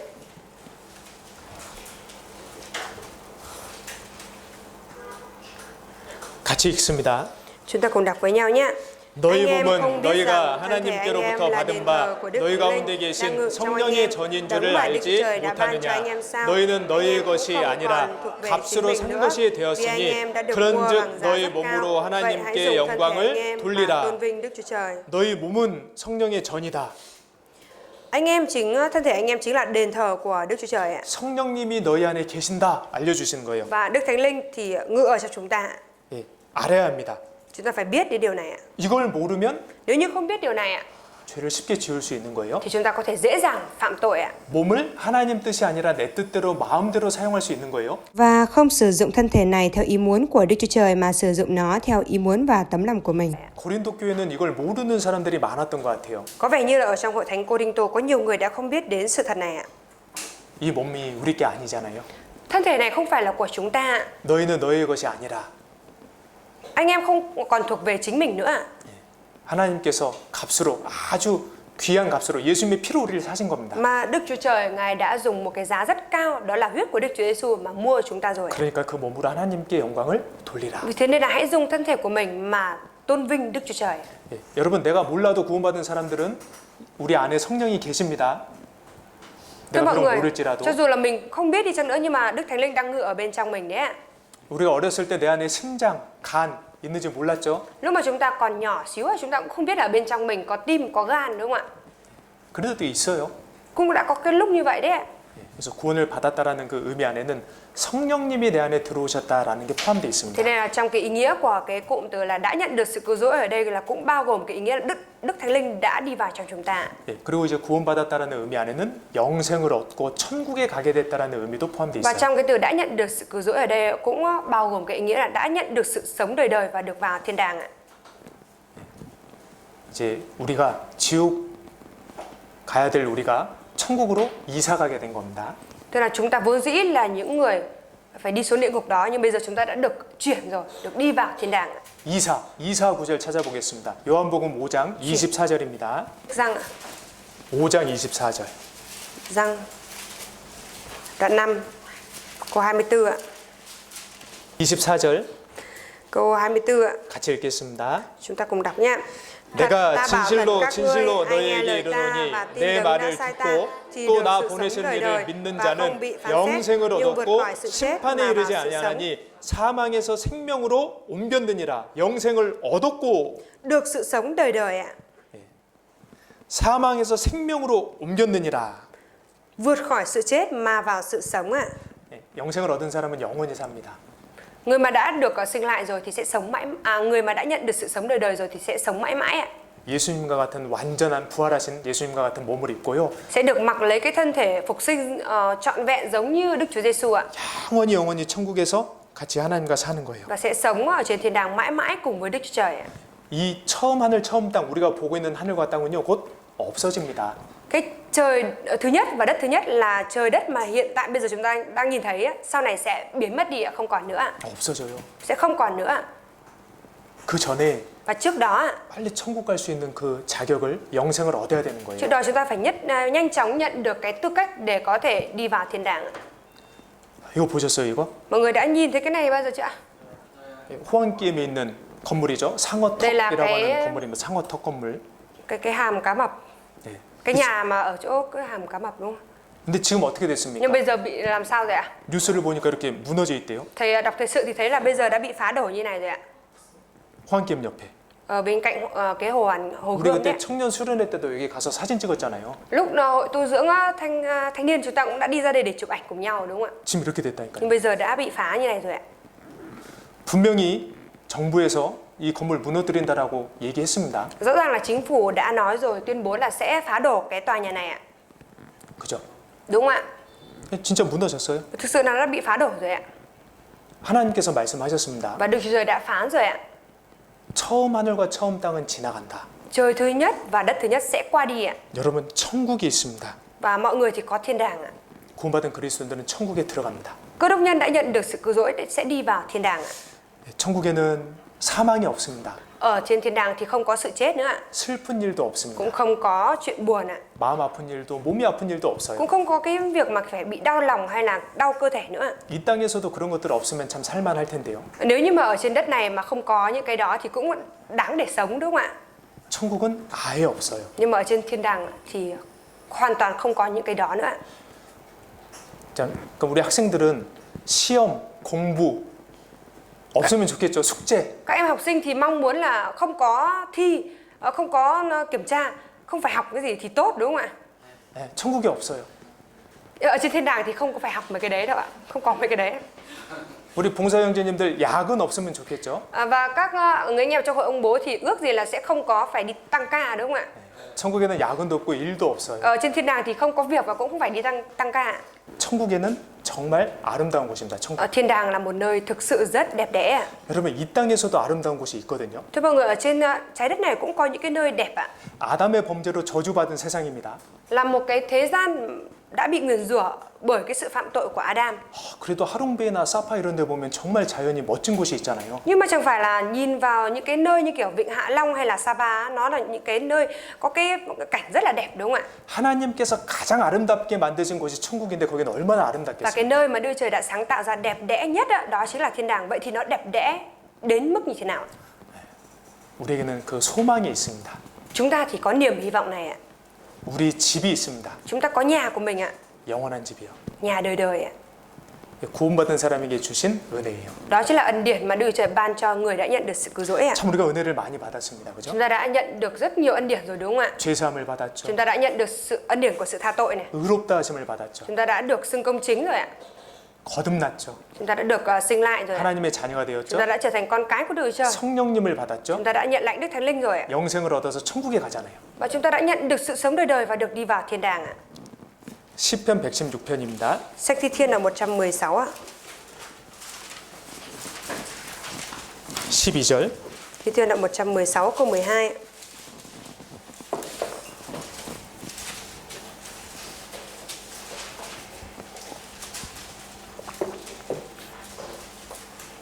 같이 읽겠습니다. Thi Thiên đoạn 116 câu 12, chúng ta cùng đọc với nhau nhé.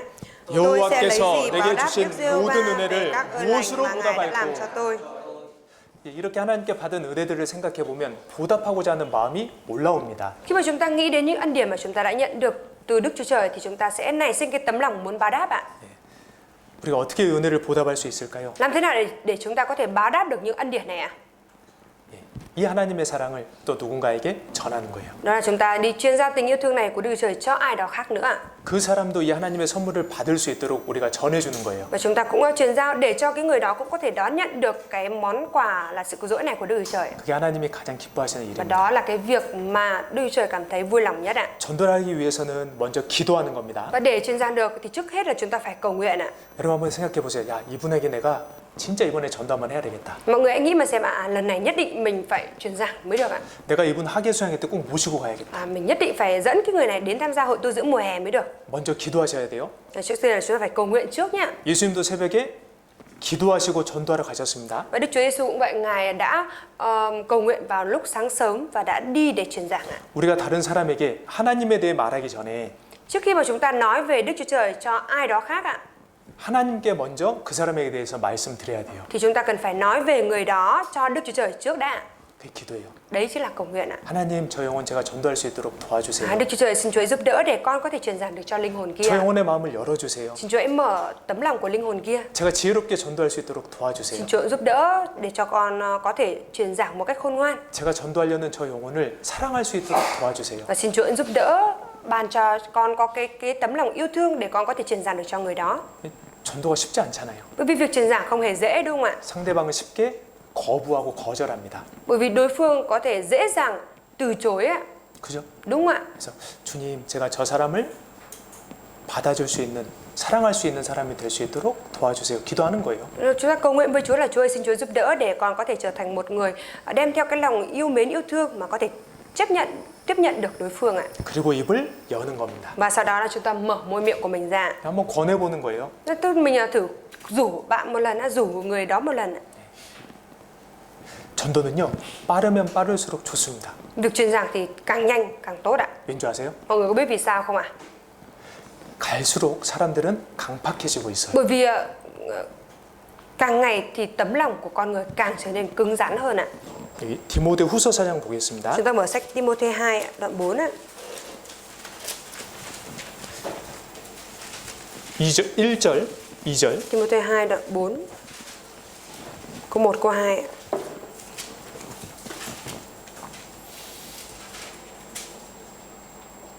전도는요 하나님의 엄한 명령입니다. Hu-so 디모데후서 4장 4장 1절, 1절 2절. Timôthê 2 đoạn 4 câu 1 câu 2 ạ. 전도는 하나님의 엄한 명령이에요. Mà việc truyền giảng đó chính là cái mệnh lệnh nghiêm của Đức Chúa Trời đấy ạ. 1절 같이 읽습니다. Câu 1 ạ, chúng ta cùng đọc với nhau nhé. 하나님 앞과 산자와 죽은 자를 심판하실 그리스도 예수 앞에서 그의 나타나실 것과 그의 나라를 두고 엄히 명하노니. 예. 자, 사도 바울의 엄한 명령이죠. Đây là cái lời khuyến cáo của sứ đồ Phaolô đúng không ạ? 예, 그런데 사실은 하나님의 명령이고 예수의 Nhưng 명령이에요. mà sự thật đây cũng chính là cái lời khuyến cáo, là mệnh lệnh của Đức Chúa Trời và Đức 우리 Chúa 각자에게 Giêsu đấy 하시는 ạ. 말씀이에요. Và đây là lời mà Chúa phán với từng người chúng ta. 너는 말씀을 전파하라. Con hãy truyền giảng lời Chúa. 때를 얻든지 못 얻든지 항상 힘쓰라. Hãy kiên trì dù trong thuận cảnh hay nghịch cảnh. 왜요? Tại vì sao ạ? 3절, Câu 3, 4절 같이 읽겠습니다. câu 3, câu 4 chúng ta cùng đọc nhé. 때가 Vì sẽ đến 이르리니 một thời 사람이 điểm người 바른 ta không 교훈을 chịu 받지 nghe giáo lý 아니하며 chân chính, 귀가 nhưng theo 가려워서 tư dục mà 자기의 người tụng 사욕을 nhiều 쫓을 giáo sư 스승을 quanh mình, 많이 để 두고 được nghe những 또 lời 그 êm 귀를 tai, 진리에서 họ bịt tai 돌이켜 không nghe 허탄한 chân lý 이야기를 mà hướng đến 쫓으니라. những chuyện hoang đường. 보세요. 사람들이요 듣는 게 많습니다. 여러 가지 듣고 있어요. Thưa mọi người hãy nhìn mà xem ạ. Bây giờ con người ta có rất là nhiều cái để xem, để nghe, 그죠? đúng không ạ? 허탄한 것들, Nhưng cái chuyện hoang đường ạ. 자기 사욕, 자기가 좋아하는 것들, Rồi những cái mà tư dục mình thích ạ. 그런 것 때문에 이제 그런 것 때문에요. 이제 진리에서부터 귀를 Và 돌이킵니다. bởi vì những cái thứ đó mà không còn nghe chân lý nữa. 그러니까 뭐가 옳고 그른지는 중요하지 않게 되는 거예요. Và trở thành một cái tình trạng là đúng hay sai không còn quan trọng nữa. 나에게 진짜 도움이 되냐, 도움이 되지 않느냐 이게 중요해지고. Rồi coi cái việc quan trọng hơn là có ích cho mình hay không. 내가 즐겁냐, 즐겁지 않냐 그게 이제 기준이 됩니다. Rồi mình có thấy vui hay không. Cái đấy nó trở thành tiêu chuẩn ạ. 그러니까 이번에 우리가 학생 집회도요 아이들에게 복음 전하는 거 너무 잘한 거예요. Và lần này khi mà chúng ta tổ chức hội thảo kinh thánh học sinh và truyền giảng lời của Chúa cho các em, đó cũng là một cái điều làm rất tốt đấy. 아이들은 그래도 마음이 순수하거든요. Bởi vì dẫu sao thì các em học sinh tấm lòng cũng vẫn còn rất là thuần túy ạ. 그래서 아무도 이제 복음에 대해 관심이 없어지면, Thì khi mà 진리에 대해 관심이 없어지면 đến một cái thời điểm mà không có một ai quan tâm đến chân lý nữa, 그때 예수님 오시는 거예요. thì Đức Chúa Giêsu sẽ đến ạ. 그러니까 전도는 빠르면 빠를수록 좋습니다. Thế là cái việc truyền giảng càng nhanh thì càng tốt ạ. 상대방이 더 강팍해지기 전에요. Trước khi mà đối phương trở nên cứng rắn hơn ạ. 상대방의 건강이 더 악화되기 Và 전에요. trước khi mà sức khỏe của đối phương trở nên yếu đi hơn ạ. 부모님들 나이 드시면요 귀도 잘 안 들리십니다. Khi mà bố mẹ mà già tuổi rồi, già đi rồi, có nhiều tuổi rồi thì bị không nghe rõ được nữa ạ. 잘 안 보이셔요. Và cũng không nhìn thấy rõ được nữa ạ. 그리고 이제 당신들 몸이 불편하니까 쉽게 짜증내고 화를 내셔요. Và bởi vì bản thân cũng đang cảm thấy rất là bất tiện, không thoải mái về chính cái đấy của mình rồi, nên là khi mà nói truyền giảng như vậy thì sẽ cảm thấy bực mình và tức giận ạ. 건강이 안 좋으시니까. Bởi vì sức khỏe đã trở nên xấu đi rồi ạ. 기회가 주어졌을 때 빨리 우리는 전하는 Thế là 겁니다. khi mà chúng ta còn có cơ hội thì chúng ta phải nhanh chóng truyền giảng ạ. 이 하나님의 은혜를요. Truyền giảng cho họ biết đến ân điển của Đức Chúa Trời. 아시겠죠? Mọi người biết chưa ạ? 기도하고 Chúng ta 마치겠습니다. cùng cầu nguyện và kết thúc nhá. 하나님 아버지, 많은 사람들 중에 저희를 먼저 구원해 주심에 너무나 감사드립니다. Đức Chúa Trời Cha của chúng con ơi, chúng con cảm tạ Chúa rất nhiều vì Ngài đã cứu rỗi chúng con trong vô số biết bao nhiêu người. 저는 이 복음을 듣고 또 듣고 계속 듣고 있는데 아직 듣지 못한 사람들이 너무나 많습니다. Chúa ơi, chúng con đã được nghe tin lành, được nghe và liên tục được nghe tin lành, nhưng vẫn có những người vẫn chưa bao giờ được nghe tin lành. 그들에게 복음을 전할 수 있도록 저희 마음을 일깨워 주시옵소서. Nguyện xin Chúa hãy đánh thức tấm lòng của chúng con để chúng con có thể truyền ra tin lành cho những người đó. 영혼들을 사랑하는 마음을 더해 주시길 간구드립니다. Chúng con khao khát cầu nguyện xin Chúa hãy ban cho chúng con có tấm lòng yêu mến những linh hồn hơn nữa. 저희 서로 협력하여 복음 전하다가 주님 배울 수 있도록 도와주시옵소서. Nguyện xin Chúa hãy cũng giúp đỡ để chúng con có thể hiệp lực lại với nhau, cùng nhau truyền giao tin lành và gặp Chúa. 저희를 구원해 주신 고마우신 예수님 이름으로 기도드렸습니다. Đức Chúa Giêsu là đấng đã cứu rỗi chúng con và là đấng đáng để chúng con dâng lời cảm tạ. Chúng con thành tâm cầu nguyện nhân danh Đức Chúa Giêsu Christ. 아멘. Amen.